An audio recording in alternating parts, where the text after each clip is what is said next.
बचपन और पारिवारिक विरासत रतन नवल टाटा। ये नाम तो हर कोई जानता है, लेकिन इस नाम के पीछे की कहानी, उनके बचपन और पारिवारिक विरासत की कहानी शायद कम ही लोग जानते हैं। 28 दिसंबर 1937 को रतन टाटा का जन्म मुंबई में हुआ।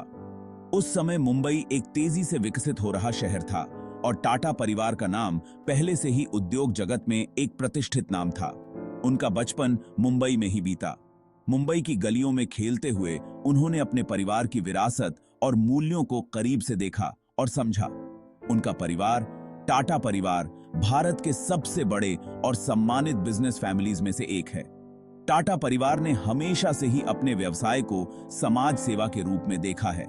ये परिवार ईमानदारी, कड़ी मेहनत और देश के लिए समर्पण के लिए जाना जाता है। टाटा परिवार ने हमेशा से ही अपने व्यवसाय को समाज सेवा के रूप में देखा है। रतन टाटा के दादाजी जमशेदजी टाटा को इंडियन इंडस्ट्री का जनक माना जाता है। जमशेदजी टाटा ने भारत में उद्योग की नींव रखी और अपने विजन और दूरदर्शिता से देश को एक नई दिशा दी। रतन टाटा के पिताजी नवल टाटा ने भी टाटा ग्रुप के विकास में बहुत बड़ा योगदान दिया। नवल टाटा ने अपने नेतृत्व में टाटा ग्रुप को नई ऊंचाइयों पर पहुंचाया और अपने बेटे रतन को भी उन्हीं मूल्यों और सिद्धांतों के साथ बड़ा किया। ऐसे परिवार में जन्म लेना रतन टाटा के लिए बहुत बड़ी बात थी और साथ ही साथ एक बड़ी जिम्मेदारी भी। उन्होंने अपने परिवार की विरासत को न केवल संभाला बल्कि उसे और भी आगे बढ़ाया। रतन टाटा ने अपने जीवन में कई चुनौतियों का सामना किया, लेकिन उन्होंने हमेशा अपने परिवार के मूल्यों को प्राथमिकता दी। उनके नेतृत्व में टाटा ग्रुप ने न केवल व्यावसायिक सफलता हासिल की बल्कि समाज सेवा में भी महत्वपूर्ण योगदान दिया।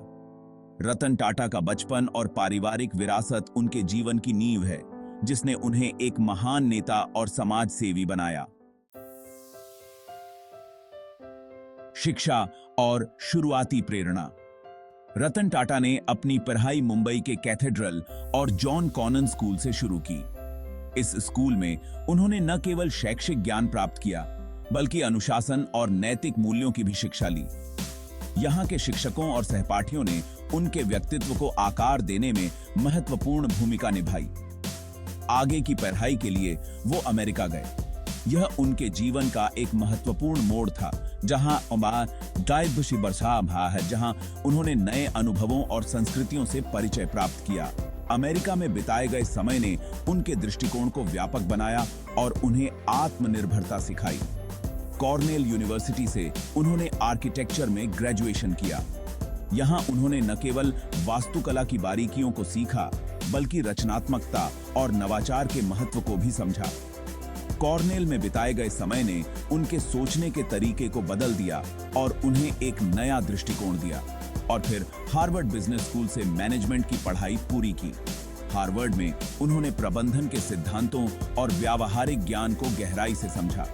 यहाँ के प्रोफेसरों और सहपाठियों के साथ बातचीत ने उनके नेतृत्व कौशल को निखारा और उन्हें व्यवसाय की दुनिया में सफल होने के लिए तैयार किया। रतन टाटा की पढ़ाई ने उन्हें बिजनेस का ज्ञान तो दिया ही, साथ ही साथ दुनिया को समझने का नजरिया भी दिया। उनकी शिक्षा ने उन्हें विभिन्न संस्कृतियों और विचारधाराओं के प्रति संवेदनशील बनाया, जिससे वे एक वैश्विक दृष्टिकोण विकसित कर सके। उन्हें हमेशा से ही नई टेक्नोलॉजी और नए आइडियाज में बहुत रुचि रही। वे हमेशा नवीनतम प्रौद्योगिकियों और नवाचारों के प्रति उत्सुक रहे हैं और उन्होंने अपने व्यवसाय में इनका सफलतापूर्वक उपयोग किया है। उनकी यह रुचि उन्हें हमेशा आगे बढ़ने और नए अवसरों की खोज करने के लिए प्रेरित करती रही है। आशा सब में व्यक्त है। टाटा समूह में प्रवेश और चुनौतियां। 1962 में पढ़ाई पूरी करके रतन टाटा टाटा ग्रुप में शामिल हुए।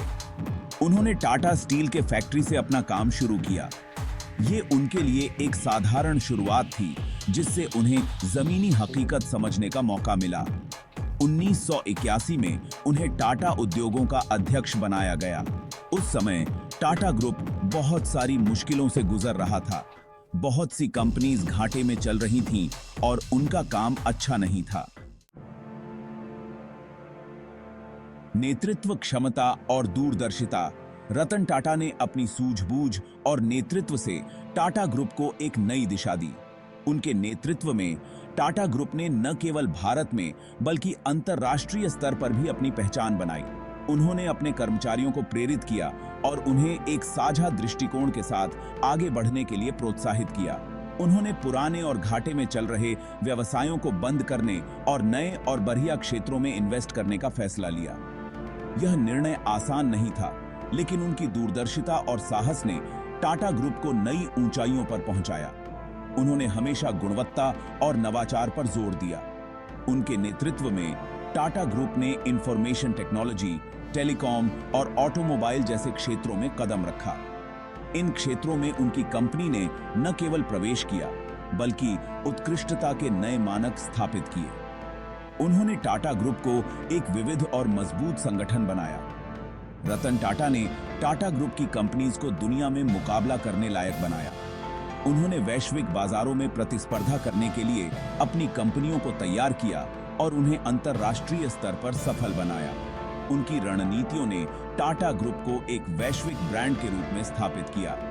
उन्होंने टाटा मोटर्स द्वारा जैगुआर लैंड रोवर और टाटा टी द्वारा टेटली जैसी बड़ी कंपनीज को खरीदा। इन अधिग्रहणों ने टाटा ग्रुप को वैश्विक बाजार में एक महत्वपूर्ण स्थान दिलाया।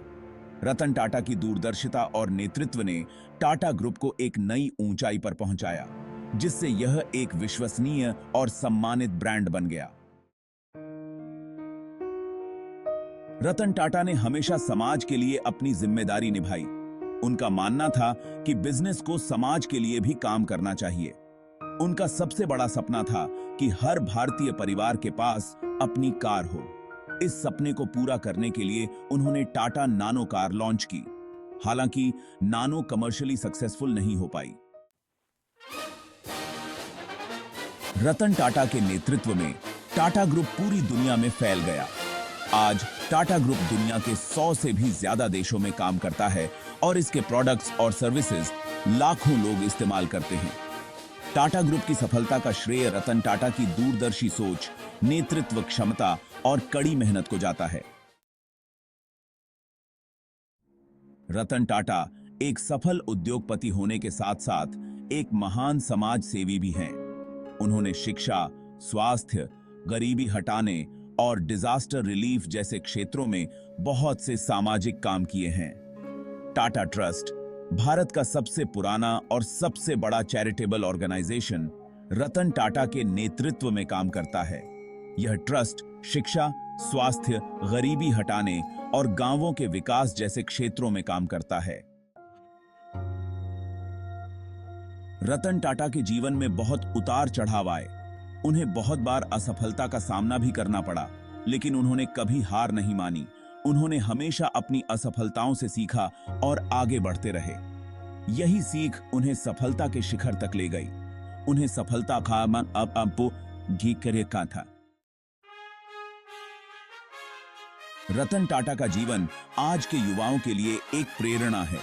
उनकी कहानी हमें सिखाती है कि कड़ी मेहनत, ईमानदारी और लगन से हम अपने लक्ष्यों को प्राप्त कर सकते हैं। उनका जीवन हमें यह भी सिखाता है कि हमें समाज के लिए हमेशा काम करना चाहिए। ठीक है। रतन नवल टाटा, ये नाम इंडियन इंडस्ट्री में हमेशा याद रखा जाएगा। उनका जीवन और काम नैतिकता, समाज सेवा और देश के प्रति उनकी निष्ठा का प्रतीक है। उनकी सादगी, विनम्रता और करुणा उन्हें एक आदर्श व्यक्ति बनाती हैं, जो प्रेरणा देते हैं।